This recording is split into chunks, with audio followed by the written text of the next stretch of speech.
देखिए, red cross से मैं बहुत पहले से जुड़ा हूँ। 1983-84 से ही जुड़ा हूँ, जब रेड क्रॉस का यहाँ पहला ईंटा रखा गया था नींव का। लेकिन अब आप जब देखेंगे रेड क्रॉस की स्थिति, तो जो ब्लड देने जाते हैं उनके लिए एक बोतल पानी, ठंडा पानी नहीं है, फ्रूट जूस नहीं है, या इंस्टेंट एनर्जी देने वाला कोई फ्रूट नहीं है जैसे केला। तो 12 साल में ये सब तो नहीं हुआ, और 12 साल में जब आपने नहीं किया तो ये क्या श्योरिटी है कि आप 13वें साल में कीजिएगा। मेरा बस एक ही एम है कि जो भी समाज सेवा में आगे आना चाहते हैं, मैं भी उनके साथ कदम मिला के चलूँगा। लीड कोई भी करे, चाहे वो कोविड का टाइम हो, चाहे वो सुनामी का टाइम हो, चाहे एक्सीडेंट का टाइम हो, चाहे अगलगी का टाइम हो, चाहे इलेक्ट्रिक करंट किसी को लग जाए, चाहे कोई आदमी कहीं गोली चल जाए, तो हम हमेशा ट्रीटमेंट के लिए तैयार रहते हैं। नमस्कार, मैं शांतनु श्रीवास्तव, आप देख रहे हैं INS24 न्यूज। परमपिता परमात्मा परम परमेश्वर जब संपूर्ण कार्यों को करने में असमर्थ हुआ तो अपने दो स्वरूपों में यहाँ अवतरित हुआ। एक वो जो अपने खून पसीने से इस धरती को सींचकर और अनाज को उत्पन्न करता है, जिससे पूरा विश्व का पेट भरता है और उसका जीवन यापन रहता है। दूसरा वह जब मनुष्य अंतिम सांस ले रहा होता है, विभिन्न प्रकार के बीमारियों से ग्रस्त हो जाता है, तो उसके जीवन दान देने के लिए चिकित्सक के रूप में अवतरित होता है। जब वही चिकित्सक जन सेवा का संकल्प ले तो क्यों जन सेवा की भावना उनके मन में आती है। एक ऐसा चिकित्सक जो अपने इस व्यस्तम समय में से समय निकालकर और इस जो समाज का कल्याण करते हैं 24 घंटा, वह चिकित्सक जो है एक खास रेड क्रॉस सोसाइटी के चुनाव में अपनी अहम भागीदारी निभा रहे हैं। आखिर क्यों, आइए इन्हीं सभी बातों पर चर्चा करते हैं इस ज़िले के प्रसिद्ध और बढ़िया चिकित्सक डॉक्टर आशुतोष सरन जी से। बहुत बहुत स्वागत है सर आपका हमारे तमाम दर्शकों की तरफ। सर, हम जानना चाहते हैं कि आप इस रेड क्रॉस सोसाइटी जो एक अंतर्राष्ट्रीय संगठन है, वो जो कार्य करती है, तो आज जो है इसमें जो चुनाव हो रहे हैं, इस चुनाव में आप अपनी भागीदारी लेकर क्यों आए हैं, आपका विज़न क्या है? देखिए, रेड क्रॉस से मैं बहुत पहले से जुड़ा हूँ। 1983-84 से ही जुड़ा हूँ, जब रेड क्रॉस का यहाँ पहला ईंटा रखा गया था नींव का। इस रेड क्रॉस का नाम स्पेशल है क्योंकि ये कस्तूरबा गांधी के नाम से है, और हमको याद है कि ये बहुत पुरानी बात है, और उस समय AR किदवई यहाँ के गवर्नर हुआ करते थे, और AR किदवई के नेतृत्व में यहाँ तिवारी जी थे, रामेश्वर तिवारी थे। DM उस समय यहाँ के सुशील कुमार चौधरी थे। सदर अस्पताल में एक मीटिंग हुई, और मैं नया इस प्रोफेशन में PG करने के समय ही आया था। अपने पिताजी को हेल्प करता था, डॉक्टर शंभू सरन अब नहीं रहे। तो उन लोगों ने मिलके यहाँ रेड क्रॉस का सपना देखा, और रेड क्रॉस भवन का निर्माण उस समय शुरू हुआ। मुख्य रूप से दाता लोग थोड़े चंदा देकर इस भूमि को आवंटित किया गया। जो भूमि आप देख रहे हैं, रेड क्रॉस की भूमि, उस सदर अस्पताल से सटे हुए थी, और वहाँ रात में जानवर वानवर चिल्लाता था, कुछ था नहीं, खाली था। बाद में उसमें बहुत झोपड़ियाँ सब बनी। तो आने वाले कालांतर में जब रमेश अभिषेक जी यहाँ के DM हुए, तब तक उसका एक मंजिला निर्माण हो चुका था, और जो लोग जो ऑक्युपाई किए हुए थे उस लैंड को, वो उनसे खाली करा लिया गया था। मुझे इंटरेस्ट इसलिए भी होता था कि 85 में मैं जब यहाँ डिस्ट्रिक्ट TB अफसर के रूप में ज्वाइन किया, एक क्षमा केंद्र बगल में था और रेड क्रॉस भी बगल में था, तो जब भी रेड क्रॉस को ज़रूरत पड़ती थी डॉक्टर की या उसके पेशेंट हम लोग के पास चले आते थे, तो हम लोग उसमें उसका इलाज कर देते थे या उसको हेल्प कर देते थे। तो ये सेवा भावना जो रेड क्रॉस में हमने देखा, डॉक्टर एच.एन. गुप्ता का, नारायण प्रसाद अग्रवाल का, जमुना बाबू का, सत्यनारायण प्रसाद ज्वेलर्स का, और काफ़ी लोग थे उस समय। मारवाड़ी युवा मंच था, चैम्बर ऑफ कॉमर्स था, उस समय यूथ कांग्रेस हुआ करता था। यूथ कांग्रेस की टीम ब्लड डोनेट करती थी, लायंस क्लब की टीम डोनेट करती थी। तो धीरे धीरे उसमें हम लोग का इंटरेस्ट उसमें जागा और जो उसके एक्स ऑफिशियो मेंबर्स होते थे, यूजुअली या तो वो लायंस क्लब के प्रेसिडेंट होंगे या आईएमए के प्रेसिडेंट होंगे या रोटरी क्लब के प्रेसिडेंट होंगे, यही 3 क्लब था। उसमें भारतीय ये मारवाड़ी युवा मंच के लोग रहते थे। तो मुझे भी एक बार नॉमिनेट होने का मौका मिला as a president of lions club. फिर उसका इलेक्शन जब हुआ तो मैं उसका फर्स्ट इलेक्शन भी जीता, कार्यकारिणी का सदस्य बना और उसके कार्यकारिणी में 2002 के बाद मैं लगातार रहा। लेकिन 2005-06 के बाद थोड़ा सा हम लोग विमुख हो गए, क्योंकि लगता था कि इसमें जो डॉक्टर्स की संस्था है या जहाँ सेवा की संस्था है, जो उसमें फिर मतलब उसके इनकम को बढ़ाने के लिए कि रेड क्रॉस को इनकम हो, तो उसके लिए उसमें फिर बिल्डिंग का निर्माण सब शुरू हुआ, उसको किराए में लगाया गया, बैंक भी उसमें था, बैंक भी चलने लगा। तो जो मूलभूत जो उसका जो आप ढांचा देख रहे हैं, उस ढांचे में भी वृद्धि हो गई। कुछ दिनों के बाद हम लोगों ने वहाँ लगातार ब्लड डोनेशन कराना शुरू किया। डोनेशन कराने के क्रम में फिर बाढ़ आया, बाढ़ में हम लोगों ने मदद किया। सुनामी आई थी, उसमें भी रेड क्रॉस में हम लोग बढ़ चढ़ के हिस्सेदारी लेते थे। लेकिन पॉलिटिकली ये एक्टिव हो रहा है, अंदर ही अंदर सुलग रहा है, ये हम लोग को पता नहीं चलता था। बाद में अब आप देख रहे हैं कि जो चुनाव हो रहा है, इसमें जैसे पहले पैनल बनता था तो उसी की का नकल होने लगा कि पैनल हो गया। अब 12 साल तक इस क्रम में चुनाव ही नहीं हुआ रेड क्रॉस में। 12 साल तक कोई उसका लेखा जोखा या कुछ पता ही नहीं चला। रेड क्रॉस का मतलब सिर्फ यही होता था कि लोग ब्लड देंगे वहाँ, और जिस मरीज को ब्लड की ज़रूरत है वहाँ से ब्लड वो लेंगे और उसके एवज में अपना ब्लड देंगे, या और जो चार्जेस लगता है वो चार्जेस दे के ब्लड जो मिलेगा वो प्योर ब्लड होगा, शुद्ध होगा। ऐसे लोग जो डोनेट करते हैं उनके हीमोग्लोबिन में कोई फ़र्क नहीं पड़ता, इसलिए नॉर्मल हेल्दी आदमी का डोनेट किया हुआ ब्लड होगा। और जो बाहर में जो ब्लड बैंक चलते थे उसमें यूजुअली जो पीने वाले थे, जो रिक्शा चालक थे, जो स्मैक यूज़ करते थे, जो ड्रग्स यूज़ करते थे, वो पैसे की खातिर खून अपना बेचते थे, और बेचने को कुछ जब उनके पास नहीं बचता था तो अपना खून बेच देते थे। अब इससे क्या हुआ कि बहुत सारी बीमारियां बढ़ने लगी।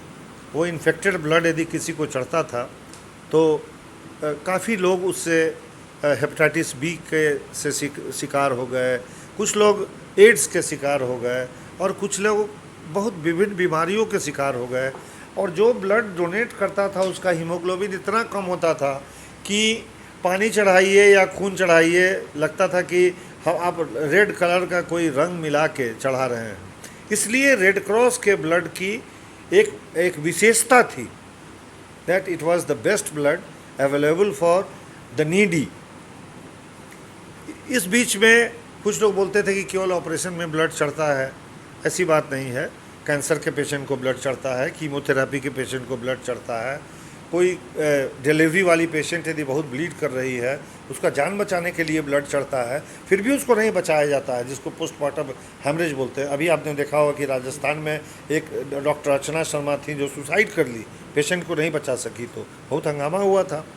तो उस तरह से लेडी डॉक्टर भी उसको यूज़ करती हैं। जितने छोटे बच्चे हैं जिनमें थैलेसीमिया होता है तो उसको ब्लड की ज़रूरत पड़ती है।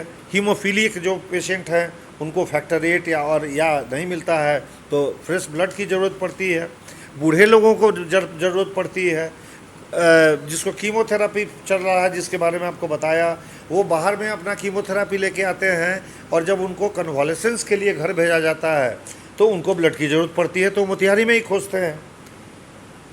मोतिहारी का ब्लड बैंक बहुत अच्छा काम करने लगा, तो लोगों को ये मौका मिला कि तब वीरगंज नहीं जाना पड़ता था, अन्यथा वीरगंज से लोग ब्लड लाके अपने पेशेंट को चढ़ाते थे। धीरे धीरे ये जो ब्लड डोनेशन होने लगा वो भी कम होने लगा, लेकिन कुछ रक्तवीर अभी भी हैं मोतिहारी में। उनका नाम मैं लूँगा, जैसे अनिरुद्ध लोहिया हैं, राजन श्रीवास्तव हैं, राजन कुमार के नाम से उन पर दिल नवाज हैं, साजिद हैं। ये सब बच्चे जो हैं, ये बच्चे सब अब कैंप लगाते थे, सबों के सहयोग से। एसएसबी वाले लोग कैंप लगाते थे, पुलिस वाले लोग कैंप लगाते थे। हमने बहुत डीएमएसपी को देखा है कि उन्होंने अपना ब्लड डोनेशन किया। हमारे सिविल सर्जन डोनेट करते थे। 9 बार तो मैं डोनेट कर चुका हूँ ब्लड। अब मेरा एज 66 ईयर्स के आसपास है, तो तब भी ज़रूरत पड़ेगा तो हम ब्लड दे सकते हैं, किसी को जान बचाना हो तो। उसके बाद ये धीरे धीरे जो लोगों में वहम था कि ब्लड देने से आदमी कमज़ोर हो जाता है, वो धीरे धीरे ख़त्म हो गया। और आप जब भी आवाज़ देंगे तो रेड क्रॉस के दरवाजे पर आपको एक ब्लड डोनर मिल जाएगा। जी। जैसे कि मंदिर के सामने कोई आके मांगता है भगवान से वरदान, तो वरदान में उसको मिल जाता है। उसी तरह से जो मरीज भी वहाँ खड़े रहते हैं वरदान के लिए, तो वरदान स्वरूप भगवान भेज देते हैं दानवीर लोग को। ये दानवीर कर्ण से भी बड़े हैं, रक्तवीर जिसको हम लोग बोलते हैं। तो रेड क्रॉस की ये जो शुरुआत थी वो हम लोगों ने की थी, लेकिन अब आप जब देखेंगे रेड क्रॉस की स्थिति, तो जो ब्लड देने जाते हैं उनके लिए एक बोतल पानी, ठंडा पानी नहीं है, फ्रूट जूस नहीं है, या इंस्टेंट एनर्जी देने वाला कोई फ्रूट नहीं है, जैसे केला, जैसे ग्लैक्सोस डी, जैसे फ्रूटी, तो थोड़ा थोड़ा करके हम लोग उसको हेल्प कर देते थे। अब देखिए कि ब्लड देख के ही बहुत लोग को चक्कर आ जाता है, ब्लड देने के बाद भी चक्कर आ जाता है, तो वहाँ आराम करने की जगह नहीं है। ब्लड देने के बाद 2 बेड होना चाहिए जिस पर कि वो लोग कम से कम 1 घंटा आराम कर लें, पानी पी लें, चाय पी लें, और तब वहाँ से उनकी विदाई होनी चाहिए। सारे जगह में आप देखिए कि एसी लगा हुआ है, तो जो ब्लड डोनर हैं उनके रूम में भी, उनके बैठने के जगह पर भी, और जो रेसिपिएंट है मतलब जिनको ब्लड चढ़ता है उनके रूम में भी एसी होना चाहिए। तो 12 साल में ये सब तो नहीं हुआ, और 12 साल में जब आपने नहीं किया तो ये क्या श्योरिटी है कि आप 13वें साल में कीजिएगा? तब तो फिर आप 24 साल कहिएगा कि 24 साल के बाद करेंगे। तो हमारा किसी से कोई लेना देना नहीं है। मैं इस पॉलिटिक्स में नहीं जाना चाहता हूँ कि क्या वहाँ लस्ट है लोगों को काम करने में, वहाँ के पॉलिटिक्स में इन्वॉल्व होने के। मेरा बस एक ही एम है कि जो भी समाज सेवा में आगे आना चाहते हैं, मैं भी उनके साथ कदम मिला के चलूँगा। लीड कोई भी करे, कोई भी लीडर तभी लीड कर सकता है जब उसके अनुयायी हों।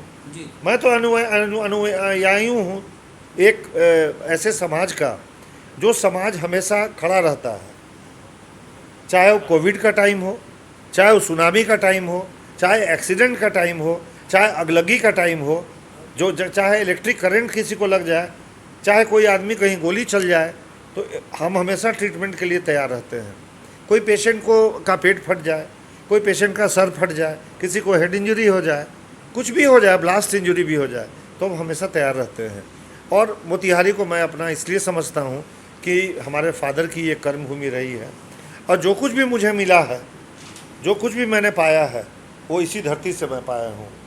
दूसरी बात है कि जितना बहुत लोगों का इसमें एज नहीं होगा, उस समय मैं मोतिहारी के एमएस कॉलेज में पढ़ता था।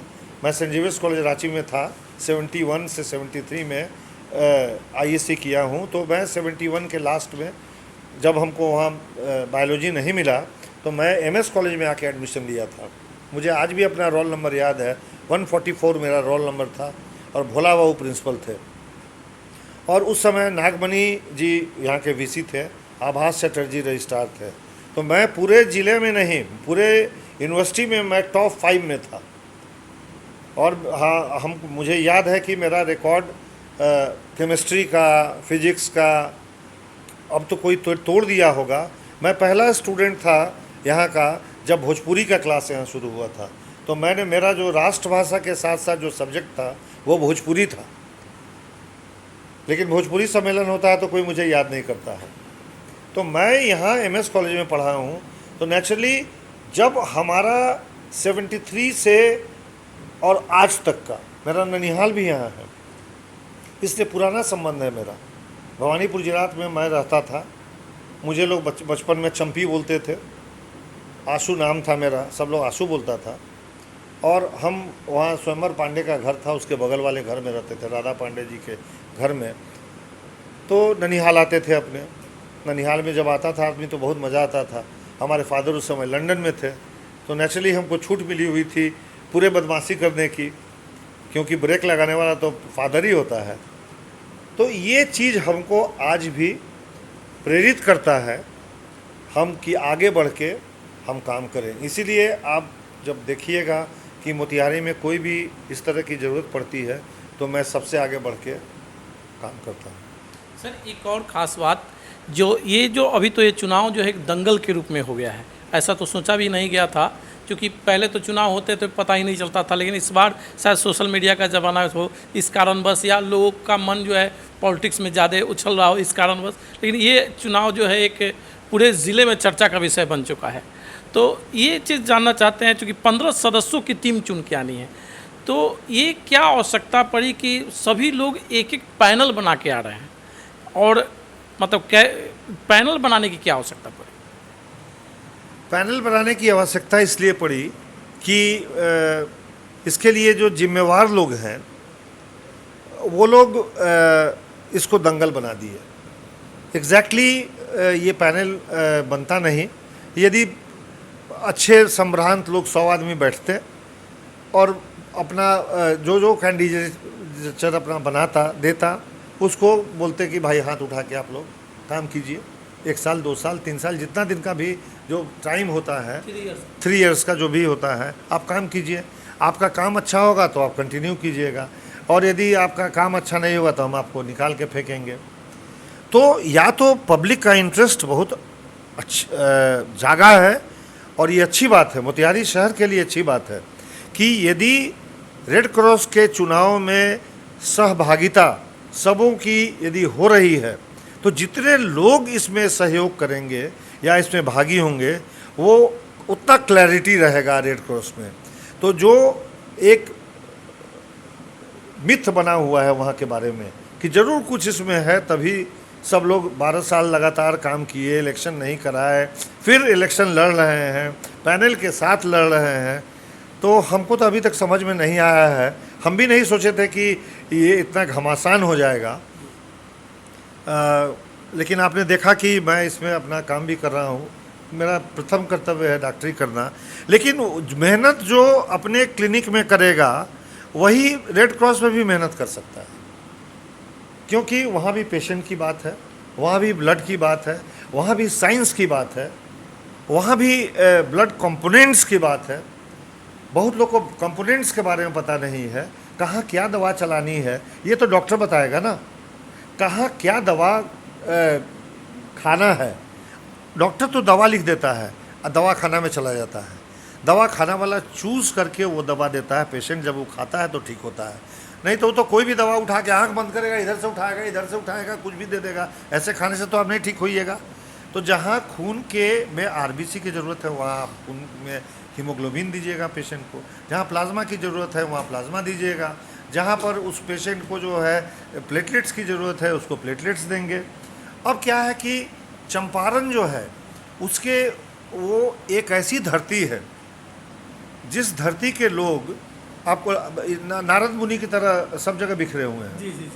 आप न्यूजीलैंड चले जाइए आपको बिहारी मिल जाएगा, आप केप टाउन चले जाइए बिहारी मिलेगा, लंदन में मिलेगा, ऑस्ट्रेलिया में मिलेगा, यूएस में मिलेगा, आप भारत के किसी भी कोने में चले जाइए, बोरा ढोने वाले से लेके मछली मारने वाले से लेके फूल बेचने वाले से लेके कंक्रीट का कंस्ट्रक्शन से लेके एग्रीकल्चर तक, जिसकी बात आपने की कि भगवान दो चीज़ देता है, एक तो अन्न और दूसरा चिकित्सा, और जो तीसरा आजकल जो सबसे ज़रूरी हो गया है वह है शिक्षा।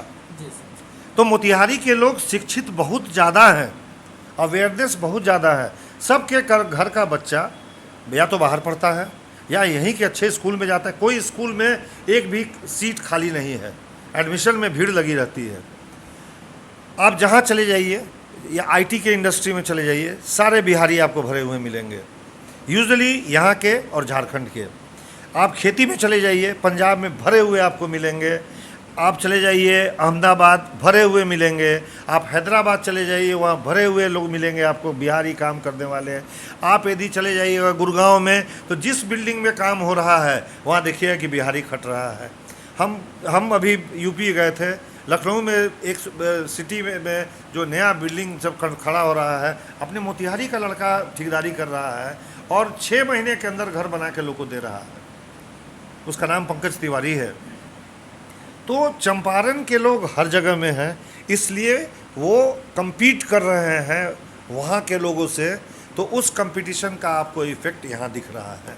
इसलिए ये चुनाव इतना मज़ेदार हो गया है, जिसको आप इसको मज़ेदार ही कहिए, ये दंगल नहीं है।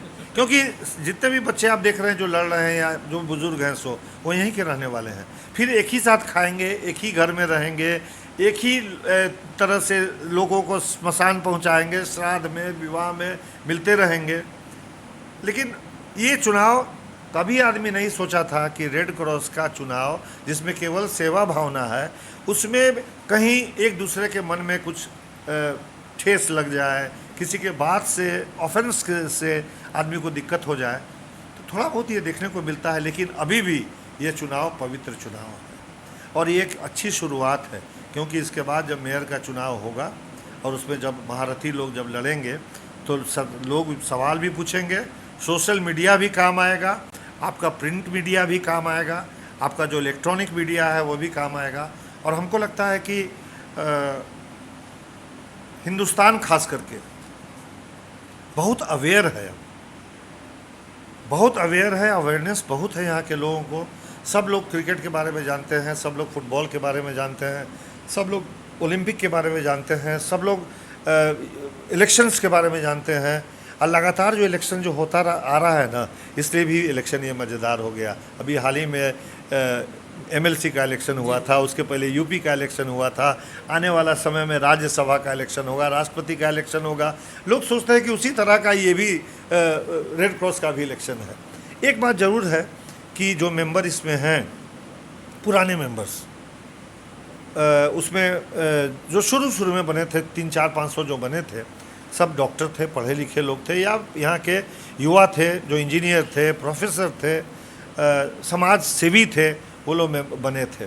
धीरे धीरे जब इलेक्शन का टाइम आने लगा तो लोगों ने अपने मित्र को, अपने जान पहचान को के लोगों को मेंबर बनाना शुरू किया। और हमको लगता है कि उसके बाद जो है सो ही ये पैनल और गुट शुरू हुआ होगा। जैसे मैंने मान लीजिए कि 200 आदमी को बना दिया, तो मैं समझ लिया कि ये 200 आदमी, इसका पैसा यदि मैं जमा कर दूं तो ये 200 जो है आदमी मेरा गुलाम हो गया। एग्जैक्टली ये बात नहीं है, कोई किसी का गुलाम नहीं होता। आजकल तो बेटा बाप का गुलाम नहीं है, भाई भाई का गुलाम नहीं है, बाप बेटा का गुलाम नहीं है। और इस सब का जो है सो परफेक्ट पिक्चराइजेशन, लाइव पिक्चराइजेशन हमने देखा कोविड के टाइम में। हमारा हॉस्पिटल था, ये कोविड का हॉस्पिटल था, तो मैंने रिश्तों को बहुत नज़दीक से देखा है। और इसलिए कोविड से मैंने सीखा कि ब्लड क्या होता है, प्लाज्मा क्या होता है, कब किस चीज़ की ज़रूरत है, कब रिप्लेसमेंट थेरापी की ज़रूरत है, कब हीमोडायलिसिस की ज़रूरत है। शायद ये सब चीज़ भी हमको लगा कि मोतिहारी में यदि हो जाए तो अपना मोतिहारी एक ऐसा कंटेंट वाला जोन हो जाएगा कि हमारा पेशेंट केवल रिप्लेसमेंट के लिए बाहर जाएगा। हार्ट का रिप्लेस करना हो, हार्ट की सर्जरी हो, वाल्व रिप्लेस करने की सर्जरी हो, ब्रेन की सर्जरी हो, उसी के लिए जाना पड़े, अन्यथा सब काम मोतिहारी में हो जाए। सर एक और बात मैं जानना चाहता हूँ कि बहुत सारे लोगों से मैं मिला हूँ जो इस चुनाव में है, लेकिन अभी भी मोतिहारी जो शहर है, इस शहर के जो लोग हैं, रेड क्रॉस के कार्य कौन कौन से हैं, क्योंकि एक ब्लड ही कार्य नहीं है, बहुत सारे कार्य हैं जैसे उसके बायोलॉजी में बताया गया है। तो हम चाहते हैं कि आप अपने मुख से बताएं कि इसके कार्य कौन कौन है, बहुत सारे लोग को पता नहीं है। रेड क्रॉस की जो शुरुआत हुई थी ना, वो वर्ल्ड वार के समय शुरू हुई थी। तो वर्ल्ड वार में अचानक वर्ल्ड वार शुरू हुआ था, और वर्ल्ड वार के समय में जो सैनिक थे, जब वो घायल हो जाते थे तो नर्सिंग जो देने वाली थी वो सबसे पहले जो लेडी थी उन्होंने शुरू किया युद्ध के बीच में जाके कैंप लगा के, जो आप देखते हैं कि हम लोग का जो प्लस साइन जो है, जो रेड से लिखा रहता है, उसी को बोलते हैं रेड क्रॉस। इसमें जो रेड क्रॉस है, उस गाड़ी पर जब चिन्ह लगी रहती थी तो लोग समझते थे कि ये मेडिकल की टीम है, तो उस पर बमबारी नहीं होती थी, वहाँ पर युद्ध नहीं होता था, और वहाँ पर एक कैंप बना दिया जाता था जहाँ पर कि इन सैनिकों की सेवा होती थी। ये काफ़ी दिन तक चला। उसके बाद फिर जब एटम बम जब रिलीज़ हुआ तो काफ़ी लोग को कैंसर हो गया, बहुत लोग विकलांग हो गए, बहुत लोग मर गए। तो उस समय डिस्पोज ऑफ करना, बॉडी का डिस्पोजल भी बहुत डिफ़िकल्ट था। तो उस समय रेड क्रॉस की संस्था आगे आती थी, और रेड क्रॉस की संस्था न केवल उन लोग के इलाज के लिए जिम्मेवार रहती थी, वो डॉक्टर को असिस्ट करती थी। जो नर्सेज थी वो असिस्ट करती थी, बैंडेज करना, सर्जरी करना, गोली निकालना, कोई चीज़ गिर गया, निकल गया तो एम्पुटेट यदि करना है तो पैर कटाया, फिर उसको सही जगह में पहुंचाना, सेफ्टी जोन में पहुंचाना, खाने का इंतजाम करना, रेस्क्यू का इंतजाम करना। धीरे धीरे इसका दायरा बढ़ता गया, और इसको WHO ने एक्सेप्ट कर लिया कि संसार में कहीं भी जब आपदा का समय हो, सुनामी जैसा चीज़ उत्पन्न हो, जंगल की आग यदि लग जाए, कहीं पर जब एक्सीडेंट हो जाए तब, कहीं भूकंप हो जाए तब, तो कहीं बाढ़ आ जाए तब, कहीं फैमिन हो जाए तब, तो उसमें क्या था कि रेड क्रॉस को थोड़ी सहायता हर कंट्री मिलकर करती थी। तो इसके पास फिनांस भी आ गया, और उस फिनांस के कारण जो फिनांस जैसे लोग सपोर्ट करते थे, तो जो डेवलपिंग कंट्रीज़ थी उसमें रेड क्रॉस की संस्था को खोली गई बहुत सारे जगहों में। उसमें बिहार भी शामिल हुआ, और वहाँ से हेल्प भी हम लोग को मिलना शुरू हुआ। वहाँ जब किसी समय की जब यहाँ पर जब व्यथा आती है, व्यथा आती है, आपदा आती है, तो काफ़ी सारे सामान आते हैं, काफ़ी सारे कंबल आते हैं, काफ़ी सारे खाने के सामान आते हैं, किट आते हैं। कोविड का किट आया था, साबुन का किट आया था, सब लोगों को बांटने के लिए आया था। कंबल का किट आया था, टारपोलिन का किट आया था। जब बाढ़ आता है ना तो छत नहीं मिलता है, तो टारपोलिन आता है, उसको लोग बांध देते हैं चार कोने में, उसके नीचे लोग अपने केवल नहीं गुजारते हैं अपनी ज़िंदगी, जानवर को भी पशु को भी रखते हैं। अभी तो यहाँ पशु की बात कौन करे, जानवर के रखने की भी जब बात होती है, आदमी के रखने की बात जब होती है, तो हम लोग को चाहिए कि आगे बढ़ के ये जो सामान सब जो हम लोग को मिलता है, इसको पब्लिक हम लोग करें, लोगों को भी बांटें, है ना। जिस जगह में ज़रूरत है वहाँ बांटें, नहीं है तो डिमांड करें। जब यहाँ पर यदि फैमिन है तो घर घर से हम लोग कपड़ा लें, पुराना कपड़ा लें, ऊनी कपड़ा जो बर्बाद हो जाता है, आजकल बहुत कपड़ा फेंक दिया जाता है। किताब होता है, बुक वहाँ से लिया जाए, लोगों को पढ़ाया जाए। एक ऐसी व्यवस्था की जाए कि रात में यदि कोई आदमी बीमार पड़ जाए, बूढ़ी घर में है, और उसके बेटे बेटी यदि बाहर नौकरी कर रहे हैं, तो उसके इलाज की व्यवस्था हो जाए। वहाँ एम्बुलेंस है जो चलता नहीं है, तो एम्बुलेंस तो चलने के लिए होता है ना। नहीं, बहुत सारा चीज़ देखने को मिला। अभी हाल फिलहाल में हमने साजिद भाई का इंटरव्यू लिया था उसी कैंपस में, तो हमने देखा कि वहाँ पंखा है लेकिन पंखा चल नहीं रहा है। एक व्यक्ति ब्लड डोनेट करके आया और बैठा पूरे पसीने से तरबतर हो गया। लोग जो वहाँ खड़े हैं मरीज, उनके शरीर से पसीना गिर रहा है, कोई पूछने वाला। ये बड़ी सारी चीज़ें देखने मिला। जो इतनी बड़ी सोसाइटी है और इतने बड़ा ऑर्गेनाइजेशन है, इसमें निश्चित रूप से पैसा बहुत आता होगा, लेकिन उस पैसा का सदुपयोग नहीं हो पा रहा है। पैसा के बात हम इसलिए नहीं कर सकते हैं चूँकि हम उसके बारे में जानते नहीं हैं। हमने जस्ट पढ़ा है, लोगों ने डाला था रेड क्रॉस में कि उसका जो उसका ऑडिट नहीं हुआ है, 6-7 साल से शायद ऑडिट नहीं हुआ है। तो ऑडिट होगा यदि होना होगा तो। और इसके पहले जितने डीएम लोग थे उनको हो सकता है कि रेड क्रॉस के बारे में जानकारी नहीं हो, या उनको जानकारी नहीं दी गई होगी, या जानकारी दी भी गई होगी तो उसको प्रायोरिटी में नहीं लेते होंगे कि ये मेरा प्रायोरिटी नहीं है, मेरा जो है सो लॉ एंड ऑर्डर केवल प्रायोरिटी है। ज़्यादातर जो पुलिस महात्मा है और डीएम लोग हैं वो लोग ये करते हैं। फॉर्चुनेटली सौभाग्य, चंपारण का सौभाग्य ऐसा रहा कि एक ऐसा डीएम आए यहाँ जो जहाँ काम छोड़ के जाता है ना, जब वहाँ से जाता है तो या तो उसके क्रिटिक बहुत होते हैं या उसके प्रशंसक बहुत होते हैं। मैं चूँकि दरभंगा से पास किया हूँ, 73 से 78 में मैं MBBS वहीं से किया, PG फिर मैं पटना में किया। तो दरभंगा के पास एक जगह है मधुबनी, ये मधुबनी में डीएम थे और वहाँ इन्होंने मधुबनी की कला को, मधुबनी के मखाना को, मधुबनी की मछली को, मधुबनी के हॉस्पिटल को, जिस तरह से, और नाला को, वहाँ एक भी नाला आपको खुला हुआ नहीं दिखेगा। लोगों के साथ मिलकर इन्होंने काम किया। यंग थे, यंग लोग को जज्बा भी होता है और या अपने घर में संस्कार उस तरह का मिलता है माँ बाप से कि वो जब भी करेगा तो अच्छा ही करेगा।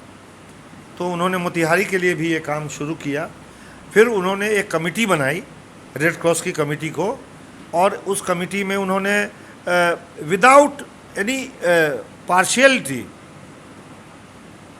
जो भैया जी थे वो चूँकि बोले कि हमारे उनको वास्तव में प्रॉब्लम है, उनको एज़मा है और उनको ग्लोकोमा है, तो भैया जी बोले कि हमसे अभी ये नहीं चलेगा।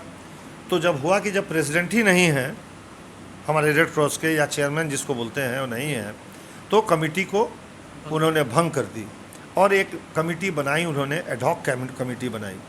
उस एडहॉक कमेटी में लायंस क्लब के लोग थे, उसमें रोटरी क्लब के थे, मारवाड़ी युवा मंच के थे, रेड क्रॉस के लोग थे, है ना, और रेड क्रॉस का ट्रेजरर भी थे, धर्मवर्धन जी हैं, वो ट्रेजरर हैं, और जॉइंट सेक्रेटरी लोग भी थे, सब लोग थे, और स्टाफ सब वही थे। और IMA के प्रेसिडेंट होने के नाते मैं भी उसमें मेंबर था। शशि शेखर चौधरी उसके वाइस प्रेसिडेंट थे और सेक्रेटरी मेघा जी थी, और फिर इस रोटरी क्लब के लोग थे। इस तरह के जितना भी स्वयं सेवी संस्था है, चैम्बर ऑफ कॉमर्स के लोग थे, इस तरह से सिटीजन फोरम के भी लोग होंगे। तो एक ग्रुप बना और उस ग्रुप से की मीटिंग होती थी कि प्रायोरिटी पर क्या क्या काम किया जाए। तो जो प्रायोरिटी पर 6 महीने के अंदर काम हुआ, वो काम 6 साल में नहीं हुआ था। जैसे जब यहाँ समस्या हुई ब्लड की, तो ब्लड बैंक ठीक से काम करने लगा, अब ब्लड आता है वहाँ। ब्लड की कमी तभी होती है जो ब्लड नेगेटिव ब्लड होता है, अन्यथा जब नेगेटिव ब्लड होता है तो हमको लगता है कि जितने जो प्राइवेट वाले जो ब्लड बैंक है ना, वो ज़्यादा हल्ला करते हैं कि रेड क्रॉस में ब्लड नहीं है, रेड क्रॉस में ब्लड नहीं है। अरे जो रेयर ब्लड ग्रुप है वो तो रेयर ही रहेगा ना, चाहे वो ब्लड का बैंक हो चाहे स्टेट बैंक हो। 2000 का नोट मिलता है क्या, दिखता है क्या? नहीं दिखता है ना, तो रेयर हो गया वो। उसी तरह से यदि निगेटिव ब्लड ग्रुप है तो वो रेयर होगा, और पॉजिटिव ब्लड ग्रुप जब भी होगा तो ज़्यादा होगा, और उसमें बी पॉजिटिव और ओ पॉजिटिव कॉमनेस्ट है ना। 85% लोग को वही ब्लड ग्रुप होता है। तो जहाँ भी जाइएगा आपको मिलेगा ओ और बी बहुत मिलेगा, उससे कम मिलेगा ए, सबसे कम मिलेगा ए बी पॉजिटिव, उससे भी कम मिलेगा ए बी निगेटिव। इसी तरह से ओ निगेटिव बी निगेटिव है। तो नेचुरली लोग को ये जानकारी नहीं है, लोग छोटी छोटी न्यूज़ पर चले जाते हैं, वहाँ खून नहीं मिल रहा है, वहाँ खून की कमी हो गई, लोगों ने खून बेच लिया। अरे किस ग्रुप का खून चाहिए, के लिए खून चाहिए। किसी का हीमोग्लोबिन यदि 9 ग्राम है, उसको खून की क्या ज़रूरत है? और यदि उसको ऑपरेशन की ज़रूरत है, रूटीन ऑपरेशन की ज़रूरत है, तो उसको बोलेंगे कि जाओ 2 महीना खा के आओ। उसको बोलते हैं हम लोग प्री ऑपरेटिव बिल्डअप। वो खा के आएगा, अपना खून बना के आएगा, वो हीमोग्लोबिन का टेबलेट खा के और सेव एक ठो रोज़ खा के भी अपना हीमोग्लोबिन 2 ग्राम बढ़ा लेगा 1 महीना में। उसके लिए तो इमरजेंसी नहीं है। हाँ, इमरजेंसी जैसे ब्लीडिंग अब रुक ही नहीं रहा है, तो एक तरफ से आपको चढ़ाते जाना पड़ेगा, एक तरफ से निकलता जा रहा है, तो उस जगह में ब्लड बैंक की ज़रूरत पड़ती है। अब दूसरी बात आपने की कि दूसरा क्या उपाय है, तो दूसरा उपाय है कि अभी हम लोग के यहाँ पास जो आपदा आएगी, वो आएगी या तो भुखमरी की या बाढ़ की समस्या। हाँ, या फिर डेंगू की समस्या होगी। बाढ़ में पानी जमा होगा, कहीं कहीं गंदा नाला में जमा होगा, मच्छर काटेगा। मच्छर वो 3 फीट से ज़्यादा नहीं उड़ सकता है, इसलिए लोग कहता है कि उस समय आप जब बाढ़ आवे, चाहे कपड़ा जो है तो आप फुल कपड़ा में रहिए। वो पैर में काटेगा मच्छर, 3 फीट उड़ता है, तो उससे बचाव के लिए तरह तरह के जैसे डायरिया का प्रकोप हो जाए, तो उस समय रेड क्रॉस को सब जगह एक्टिव कर देना होगा कि चलो ब्लीचिंग पाउडर बट जाए, ब्लीचिंग का पाउडर का टैबलेट आता है, क्लोरीन टैबलेट, सब पानी में डाला जाए कि हैजा नहीं हो। कपड़ा का इंतजाम किया जाए, छत का इंतजाम किया जाए, कोई ऐसा जगह हो जो बड़ा स्कूल हो जहाँ खाने का इंतजाम यदि करना हो तो रेड क्रॉस उसके लिए तैयार रहे कि खाद्य सामग्री यदि आती है वहाँ से या पटना से मंगाया जाए तो उसको उसमें लगा दिया जाए। कहीं यदि भीषण अग्नि, बहुत गर्मी पड़ रही है भी, इसके बाद जो है सो धुक्कर चलेगा, हवा बहुत तेज़ चलेगी, तो कहीं अग्नि यदि होता है तो उसको भी घर का ज़रूरत है, उसको एक सेट बर्तन का ज़रूरत है, उसको बाल्टी की ज़रूरत है, उसको खाने की ज़रूरत है। ये सब रेड क्रॉस में आता है। मंगाना होगा, लड़ना होगा उसके लिए, उसके लिए स्टेट से मांगना पड़ेगा, उसके लिए उसके हेड राष्ट्रपति होते हैं, राष्ट्रपति से मांगना होगा। तो काम कैसे नहीं होगा? हाँ, आपके मन में ये दृढ़ शक्ति होनी चाहिए कि हम काम सब अकेले नहीं करेंगे। हमको भगवान 10 उंगली दिया है, इसीलिए कि हम 1 उंगली से हम फोर्सेप पकड़ते हैं, 3 उंगली से हम स्टिच लेते हैं। उसी तरह से यदि 15 आदमी की सदस्य की ये टीम जो बन रही है, इसमें फिर कोऑप्ट भी होंगे, 5-7 और लिए जाएंगे, और हम लोग को अधिकार होगा कि हम लोग अपने हेल्प के लिए, कोई कमेटी का चेयरमैन होता है तो को चेयरमैन भी होता है, मेंबर्स भी होते हैं, तो उस तरह से करके काम करना आसान होगा। तो यदि छिपा के रखना है तब तो कोई बात ही नहीं, तब तो काम की भावना नहीं है। लेकिन यदि काम की भावना है तो किसी से बाहर की कोई बात ही नहीं है, सबसे दोस्ती है, सबके साथ काम करना है। और परमानेंट तो हमारा बाप का जगह थोड़े ही है। जी जी। हम परमानेंट जीने आए हैं क्या? कल का अगला सांस तो मेरा है कि नहीं, ये हम नहीं जानते हैं। तो इसलिए ये जो बात है वो केवल इंटरेस्टिंग इसलिए हो गया है क्योंकि अब हमको लगता है कि 24 से 36 घंटा बच गया है। 36 घंटा के बाद जितना जो आप देख रहे हैं हलचल, उत्सुकता, सरगर्मी और जितना जो आप देख रहे हैं कि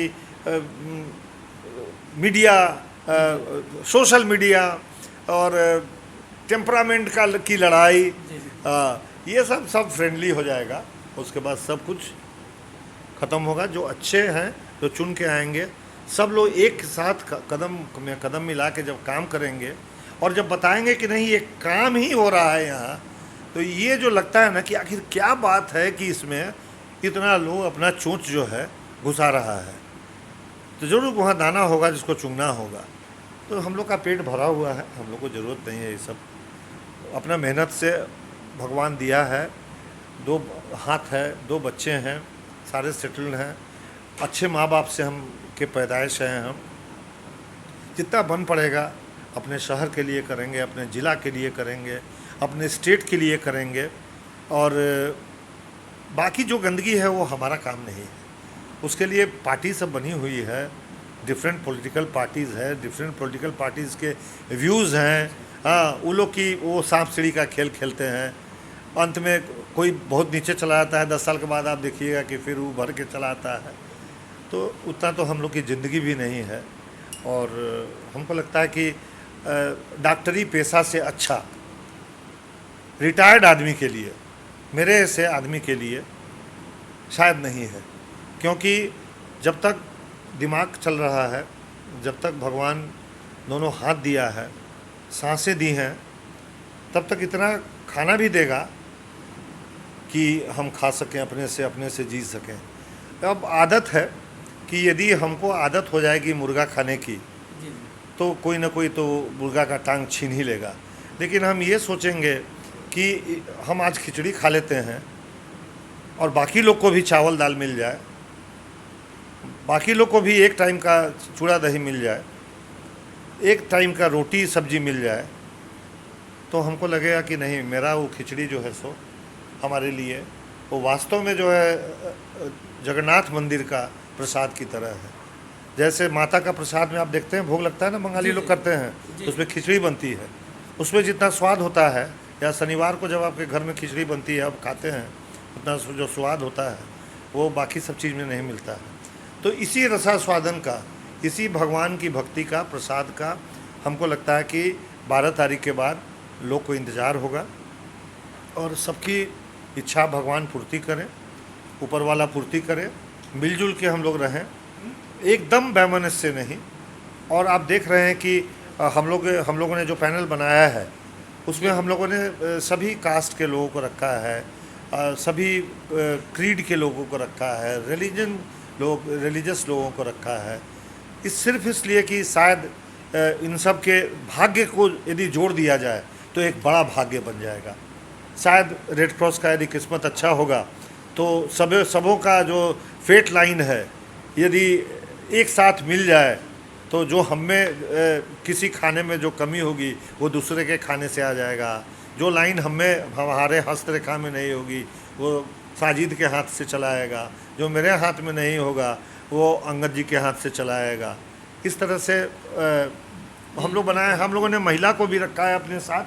वो बहुत, हाँ, संगीता जी जो हैं, संगीता सिन्हा, वो बहुत अच्छे घर से आती हैं, संगीता चित्रांश के नाम से। हाँ, लेकिन उनके फादर यहाँ कस्टम्स में सुपरिंटेंडेंट थे, के सिन्हा उनका नाम था। उनके हस्बैंड हमारे सीनियर हैं, अनिल सिन्हा, वो होल नाइट सर्जरी करते थे जब दरभंगा में थे, तो हमसे 2 साल सीनियर हैं। उनकी वाइफ रही हैं, इनके बच्चे सब बहुत बड़े बड़े जगह पर हैं, इसका भाई भी बहुत बड़े जगह पर है। तो इस तरह से इस सब का मन भरा हुआ है। राम भजन को आप देखते हुइएगा कि वो इस तरह का आदमी है कि हर संस्था से जुड़ा हुआ है। अब उसके बारे में आप पूछिएगा कि ये कैसे काम करेगा, उसको काम करने की आदत है, वो बिना काम के नहीं रह सकता है। अंगद को देखिए, वो चैम्बर ऑफ कॉमर्स में भी सेक्रेटरी है, या उसमें भी है, क्या नाम है, सिटीजन फोरम में भी है, वो अपना होटल भी चलाता है, वो लायंस क्लब जो कपल क्लब है उसका भी वो बड़े पद पर है। आज से नहीं है, 5 साल से है वो, और सब कुछ उसके जिम्मे दिया जाता है। तो उसकी सोच ऐसी है कि उसने मोतिहारी को रॉन्सल प्लाजा दिया, रैमसल प्लाजा इसको बोलते हैं। उसकी सोच ऐसी है कि हर जगह उसको बुलाइएगा, हर विपदा में वो खड़ा रहेगा, चाहे वो रोइंग क्लब की का बात हो, चाहे वो क्या बोलते हैं रन फॉर जो मैराथन हुआ था, रन फॉर पीस, उसकी बात हो, या जो अभी ओलंपिक मेडल जो लोग जीते थे तो उनके सम्मान में जो यहाँ स्टेज सब बनाया गया था उसकी बात हो, तो आगे बढ़ के वही भाग लेगा। Who are the best, those who are the best in their job, they can do any job better than anyone, better one than the best. बहुत बहुत धन्यवाद, आपने अपना बहुत ही कीमती समय निकाला। आप देख रहे थे, ये थे हमारे साथ डॉक्टर आशुतोष शरण, और इनकी भावनाओं को सुनने के बाद, इनके विचारों को सुनने के बाद ऐसा लगता है कि ऐसे व्यक्तित्व के लोग अगर रेड क्रॉस सोसाइटी में चुनकर आते हैं तो निश्चित रूप से रेड क्रॉस सोसाइटी के कार्य को जो जन जन तक पहुंचेगा, सुदूर ग्रामीण इलाकों तक उसके कार्य पहुंचेंगे, और रेड क्रॉस सोसाइटी के द्वारा इस समाज का, इस ज़िले का भागोदय हो जाएगा। अभी तक आपने हमारे चैनल को सब्सक्राइब नहीं किया तो सब्सक्राइब कर लें और बेल आइकन बटन दबाना नहीं भूलें। बहुत बहुत धन्यवाद।